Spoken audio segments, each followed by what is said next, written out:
Hello friends, welcome to study कर। मैं हूं आपका दोस्त प्रभाकर। डेली करंट अफेयर्स में आज हम 6 जनवरी 2023 के मोस्ट इंपॉर्टेंट करंट अफेयर्स के क्वेश्चन डिस्कस करेंगे। आप इस लेक्चर को लास्ट तक जरूर देखिएगा। लास्ट में इसका रिवीजन करेंगे और आपसे एक क्वेश्चन पूछेंगे जिसका आंसर आपको कमेंट बॉक्स में देना है। दोस्तों, आप लोग क्या करते हैं कि पूरा वीडियो देख लेते हैं लेकिन लाइक और शेयर नहीं करते हैं। तो दोस्तों, आप लाइक और शेयर जरूर करिएगा अगर आपको ये वीडियो पसंद आता है। स्टडी कर को अगर आपने अभी तक सब्सक्राइब नहीं किया तो सब्सक्राइब कर लें, बेल आइकॉन दबा लें जिससे आपको समय पर और सबसे पहले नोटिफिकेशन मिल सकेगा।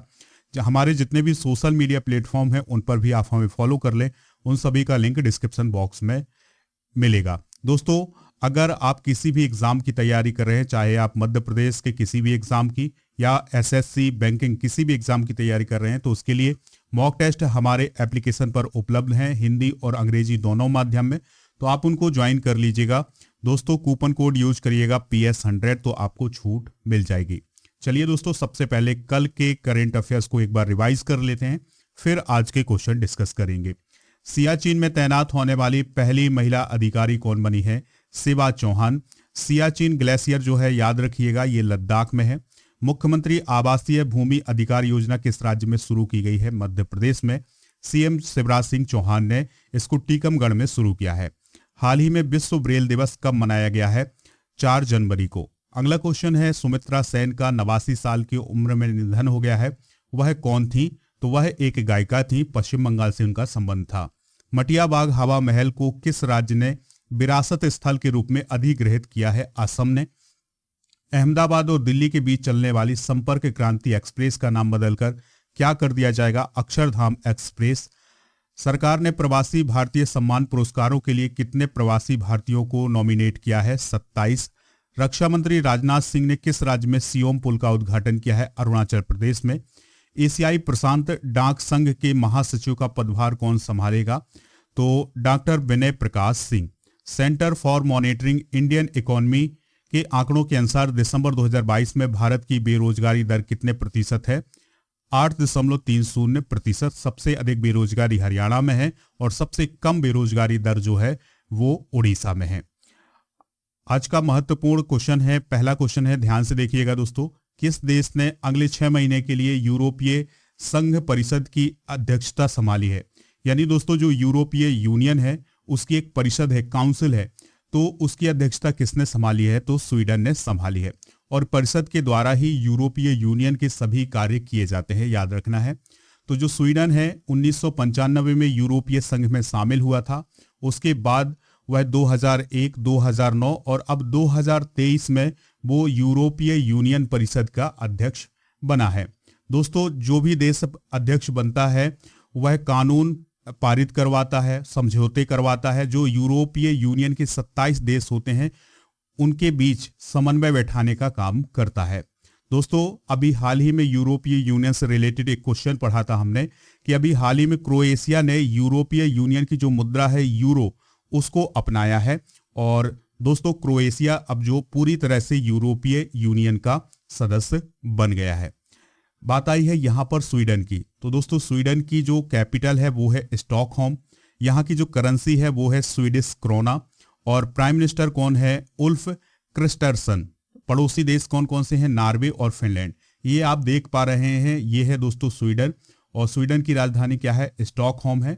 और नॉर्वे और फिनलैंड इसके पड़ोसी देश हैं। यूरोपीय यूनियन कितने देशों का समूह है? तो ये 27 देशों का समूह है। यूरोप महाद्वीप के जो 27 देश हैं उनका एक समूह है यूरोपीय यूनियन, और इसकी जो मुद्रा है वो है यूरो, याद रखना है। अगला क्वेश्चन है, इंपॉर्टेंट है, हिमाचल प्रदेश विधानसभा के अगले अध्यक्ष कौन बने हैं? आंसर है इसका कुलदीप सिंह पठानिया। तो कुलदीप सिंह पठानिया जो है वो हिमाचल प्रदेश के जो विधानसभा है उसके अध्यक्ष बने हैं। अभी हाल ही में चुनाव हुए थे वहां पर। और दोस्तों, सुखविंदर सिंह सुक्खू चीफ मिनिस्टर बने हैं। और अब विधानसभा के जो अध्यक्ष हैं वो कौन बने हैं? कुलदीप सिंह पठानिया। और वो हिमाचल प्रदेश की जो विधानसभा है उसके 18वें अध्यक्ष होंगे। कुलदीप सिंह पठानिया 1985, 93, 2003, 2007, 2022 में विधानसभा के लिए चुने गए हैं। और अभी जो विधानसभा चल रही है हिमाचल प्रदेश में, याद रखना है, ये 14वीं विधानसभा है।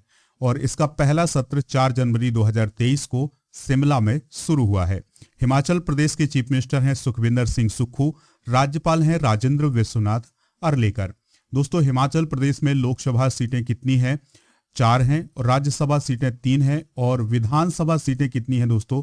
तो याद रखिएगा 68 विधानसभा सीटें हैं। ठीक है, यहाँ पर राष्ट्रीय उद्यान कौन कौन से हैं? ग्रेट हिमालयन राष्ट्रीय उद्यान, पिन वैली राष्ट्रीय उद्यान, इंदर किला राष्ट्रीय उद्यान, खीर गंगा राष्ट्रीय उद्यान और सिम्बलवारा राष्ट्रीय उद्यान।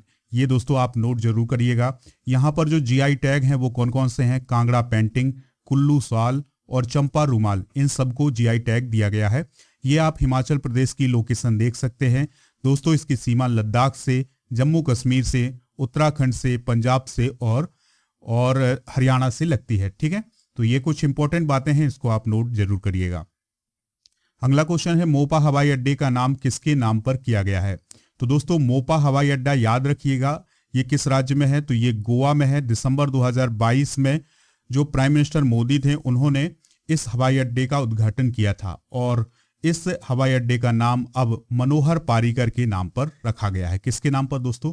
मनोहर पार्रिकर। मनोहर पार्रिकर कौन थे? तो दोस्तों यह हमारे देश के पूर्व रक्षा मंत्री थे और 4 बार वो गोवा के चीफ मिनिस्टर भी रह चुके हैं। तो उन्हीं की याद में दोस्तों मोपा हवाई अड्डे का नाम मनोहर हवाई अड्डा किया गया है। और याद रखना है यह एक इंटरनेशनल हवाई अड्डा है। गोवा में 2 हवाई अड्डे हैं, डाबोलिम हवाई अड्डा और अब ये मनोहर अंतरराष्ट्रीय हवाई अड्डा बन गया है। ठीक है दोस्तों, और जो मनोहर पार्रिकर हैं उन्हें जनवरी 2020 में मरणोपरांत पद्म भूषण से सम्मानित किया गया था। दोस्तों यहां पर बात आई है गोवा की। तो गोवा जो है वो क्षेत्रफल की दृष्टि से हमारे देश का सबसे छोटा राज्य है। ये आप लोकेशन देख सकते हैं गोवा की। चीफ मिनिस्टर हैं प्रमोद सावंत, राज्यपाल हैं पीएस श्रीधरन पिल्लई, लोकसभा सीटें 2 हैं, राज्यसभा सीट 1 है, और यहाँ का जो पशु है वो गौर है, और राज्य पक्षी है पीले गले वाली बुलबुल, राष्ट्रीय उद्यान है भगवान महावीर राष्ट्रीय उद्यान। ठीक है, तो ये आप याद रखिएगा। अगला क्वेश्चन है किस राज्य के जागा मिशन ने यूएन हैबिटेट का वर्ल्ड हैबिटेट अवार्ड 2023 जीता है? बहुत ही इंपॉर्टेंट है दोस्तों। तो ये जागा मिशन जो है वो किस राज्य में चलाया जाता है? तो ये चलाया जाता है उड़ीसा में। तो इसी जागा मिशन को कौन सा अवार्ड मिला है? World habitat award 2023। ठीक है दोस्तों, और ये जो जागा मिशन है ये किसके लिए चलाया जा रहा है? तो दोस्तों इस मिशन का उद्देश्य है उड़ीसा को 2023 के अंत तक झुग्गी मुक्त बनाना, यानी स्लम मुक्त बनाना। ठीक है, और ऐसा करने वाला उड़ीसा पहला राज्य है जिसने इस प्रकार का मिशन चलाया है। दोस्तों उड़ीसा सरकार के द्वारा 2919 झुग्गियों को अपग्रेड किया जा रहा है, और पिछले 5 वर्षों में 1,75,000 परिवारों को भूमि पट्टा सुरक्षा प्रदान की गई है। ठीक है, और जो वर्ल्ड हैबिटेट अवार्ड है ये यूएन हैबिटेट के साथ साझेदारी में यूनाइटेड किंगडम में स्थित एक संगठन है जिसका नाम है वर्ल्ड हैबिटेट। तो उसके द्वारा यह पुरस्कार या यह अवार्ड दिया जाता है। अगला क्वेश्चन है केंद्र सरकार ने कितने करोड़ रुपए से अधिक की विंड योजना शुरू की है? बहुत ही इंपॉर्टेंट क्वेश्चन होगा दोस्तों। 2023 में इस योजना को शुरू किया गया है, विंड योजना को। तो यह कितने करोड़ रुपए से अधिक की योजना है? तो यह 2500 करोड़ रुपए से अधिक की योजना है। ठीक है, कौन सी योजना दोस्तों? विंड योजना। इस योजना का फुल फॉर्म क्या है? Broadcasting infrastructure and network development योजना। ठीक है, तो इस योजना को अभी हाल ही में शुरू किया गया है, और इस योजना की जो अवधि होगी वो होगी 2025 से 2026 तक। ठीक है, विंड योजना बुनियादी ढांचे में सुधार के लिए आवश्यक वित्तीय सहायता प्रदान करेगी, यानी ब्रॉडकास्टिंग से रिलेटेड जो भी बुनियादी ढांचा है उसको सहायता प्रदान करेगी। कौन सी योजना? विंड योजना। दोस्तों यह योजना घरेलू और अंतर्राष्ट्रीय दर्शकों दोनों के लिए उच्च गुणवत्ता वाली सामग्री के विकास पर भी ध्यान केंद्रित करेगी। चलिए दोस्तों अगला क्वेश्चन डिस्कस करते हैं, ध्यान से सुनिएगा। केंद्रीय कैबिनेट ने किस राज्य में 382 मेगावाट सुन्नी बांध जल विद्युत परियोजना के निवेश को मंजूरी दी है? तो ये सुन्नी बांध जल विद्युत परियोजना किस राज्य में है? तो ये है हिमाचल प्रदेश में। किस राज्य में है दोस्तों? हिमाचल प्रदेश में। दोस्तों 4 जनवरी 2023 को केंद्रीय मंत्रिमंडल ने 382 मेगावाट की सुन्नी बांध जल विद्युत परियोजना के लिए निवेश को मंजूरी दी है। यह परियोजना हिमाचल प्रदेश के शिमला और मंडी जिलों में सतलुज नदी पर सतलुज जल विद्युत निगम लिमिटेड के द्वारा डेवलप की जा रही है। दोस्तों, इस परियोजना के पूरे होने पर परियोजना से सालाना 1382 मिलियन यूनिट बिजली पैदा होने की उम्मीद है। परियोजना की आधारशिला कब रखी गई थी? 27 दिसंबर 2021 में। और दोस्तों, आप याद रखिएगा, ये रिकॉर्ड समय में पूरी हुई है और अब इस पर निवेश किया जा रहा है और आने वाले समय में इसमें 1382 मिलियन यूनिट बिजली पैदा होने वाली है। अगला क्वेश्चन है, वाल्टर कनिंघम का निधन हो गया है, वह किस संगठन से संबंधित थे? तो वाल्टर कनिंघम जो थे वो नासा से संबंधित थे, उनका हाल ही में निधन हो गया है। तो दोस्तों, नासा के अपोलो कार्यक्रम में क्रू वाले पहले सफल अंतरिक्ष मिशन के अंतिम जीवित अंतरिक्ष यात्री कौन थे? Walter Cunningham. तो उनका हाल ही में निधन हो गया है। तो अपोलो 7 अपोलो अंतरिक्ष यान की क्रू के साथ पहली उड़ान थी, जिसे 1968 में national aeronautics and space administration यानी नासा के द्वारा लॉन्च किया गया था। इसको आप सरल भाषा में समझिएगा कि दोस्तों 1968 में अपोलो 7 एक अंतरिक्ष यान गया था अंतरिक्ष में। ठीक है दोस्तों, इसमें क्रू थे। क्रू का मतलब होता है अंतरिक्ष यात्री।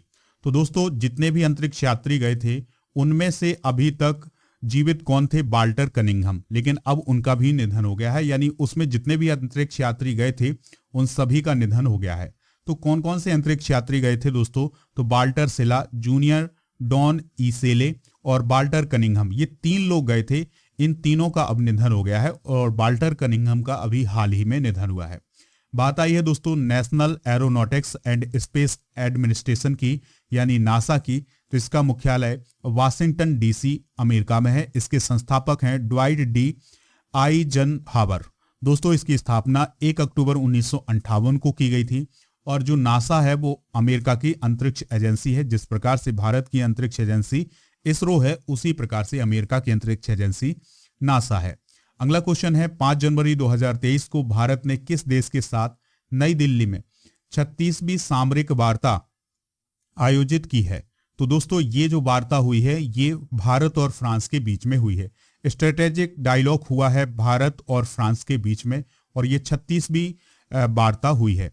तो दोस्तों, भारत और फ्रांस ने 5 जनवरी 2023 को एक उच्च स्तरीय वार्ता की है और इसमें सुरक्षा सहयोग का जायजा लिया गया है। भारत की तरफ से नेतृत्व किसने किया है? अजीत डोभाल ने किया है।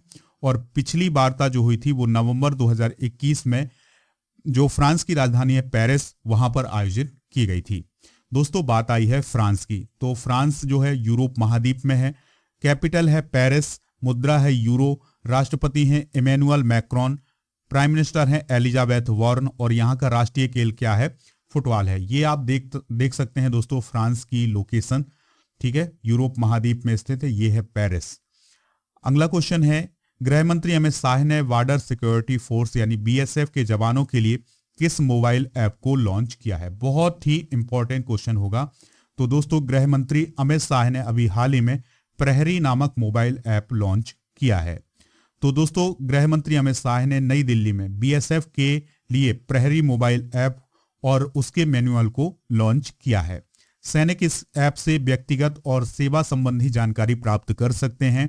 इसके अलावा आवास, आयुष्मान, सीएपीएफ, अवकाश से संबंधित जानकारी जो है वो अपने मोबाइल पर प्राप्त कर सकते हैं और यह जो ऐप होगा उन्हें गृह मंत्रालय के पोर्टल से भी जोड़ेगा।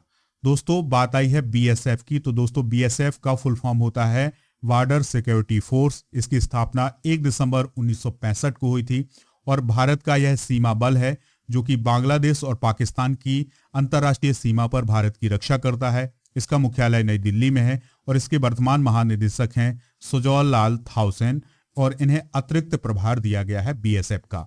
अगला क्वेश्चन है, भारत की 7वीं वंदे भारत एक्सप्रेस ट्रेन को पीएम मोदी ने हरी झंडी दिखाई है। इसे किस रूट के लिए शुरू किया गया है? तो इस क्वेश्चन का जो आंसर होगा वो होगा हावड़ा न्यू जलपाईगुड़ी।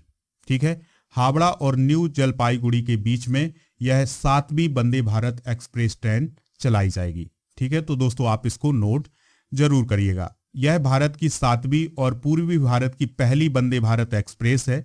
यह पश्चिम बंगाल के हावड़ा से न्यू जलपाईगुड़ी तक चलेगी और दोस्तों इसकी जो कुल दूरी होगी वो होगी 562 किलोमीटर। इसको प्राइम मिनिस्टर मोदी ने वर्चुअली तरीके से हरी झंडी दिखाई है। बात आई है यहाँ पर पश्चिम बंगाल की, तो सीएम है ममता बनर्जी और गवर्नर है सीवी आनंद बोस। दोस्तों यहाँ पर वंदे भारत ट्रेन की भी बात आई है। तो पहली वंदे भारत ट्रेन जो है वो 2019 में नई दिल्ली और वाराणसी के बीच चली थी। ये सेमी हाई स्पीड ट्रेन है। और दोस्तों पहली जो ट्रेन थी वो दिल्ली वाराणसी के बीच में, दूसरी नई दिल्ली कटरा के बीच में चली थी, तीसरी मुंबई गांधीनगर के बीच में, चौथी नई दिल्ली ऊना ऊना के बीच में चली थी, और पांचवी मैसूर और चेन्नई के बीच में, और छठी नागपुर और बिलासपुर के बीच में, और सातवीं अब हावड़ा न्यू जलपाईगुड़ी के बीच में चली है। तो दोस्तों ये थे आज के महत्वपूर्ण करेंट अफेयर्स के क्वेश्चन। चलिए अब हम इनके एक बार रिवाइज कर लेते हैं। किस देश ने अगले 6 महीने के लिए यूरोपीय संघ परिषद की अध्यक्षता संभाली है? स्वीडन ने। हिमाचल प्रदेश विधानसभा के अगले अध्यक्ष कौन बने हैं? कुलदीप सिंह पठानिया। मोपा हवाई अड्डे का नाम किसके नाम पर किया गया है? मनोहर पारीकर के नाम पर। किस राज्य के जागा मिशन ने यूएन हैबिटेट का वर्ल्ड हैबिटेट अवार्ड 2023 जीता है? उड़ीसा ने। केंद्र सरकार ने कितने करोड़ रुपए से अधिक की विंड योजना शुरू की है? 2500 करोड़ रुपए से अधिक की। केंद्रीय कैबिनेट ने किस राज्य में 382 मेगावाट सुन्नी बांध जल विद्युत परियोजना के लिए निवेश को मंजूरी दी है? हिमाचल प्रदेश। वाल्टर कनिंघम का निधन हो गया है, वो किस संगठन से संबंधित थे? नासा से। भारत ने किस देश के साथ नई दिल्ली में 36वीं सामरिक वार्ता आयोजित की है? फ्रांस के साथ। गृह मंत्री अमित शाह ने बीएसएफ के जवानों के लिए किस मोबाइल ऐप को लॉन्च किया है? प्रहरी को। और लास्ट क्वेश्चन था, भारत की 7वीं वंदे भारत एक्सप्रेस ट्रेन को पीएम मोदी ने हरी झंडी दिखाई है, इसे किस रूट के लिए शुरू किया गया है? तो ये हावड़ा से न्यू जलपाईगुड़ी के लिए चलेगी। तो दोस्तों ये महत्वपूर्ण क्वेश्चन थे, इनको आप नोट कर लीजिएगा, या फिर आप इसका पीडीएफ डाउनलोड करिएगा हमारे एप्लीकेशन से। एप्लीकेशन का लिंक डिस्क्रिप्शन बॉक्स में दिया गया है, वहां पर मॉक टेस्ट भी मिल जाएंगे और दोस्तों इसका पीडीएफ भी मिल जाएगा। आज का क्वेश्चन है जिसका आंसर आपको कमेंट बॉक्स में देना है। हिमाचल प्रदेश विधानसभा के अगले अध्यक्ष कौन बने हैं? नित्यानंद राय, राजीव कुमार, कुलदीप सिंह पठानिया, रवि कुमार एस। तो जो भी इसका राइट आंसर हुआ कमेंट बॉक्स में जरूर बताइएगा। और दोस्तों लेक्चर पसंद आया हो तो लाइक करें, शेयर करें सभी दोस्तों को, सभी सोशल मीडिया प्लेटफॉर्म पर। जय हिंद, वंदे मातरम।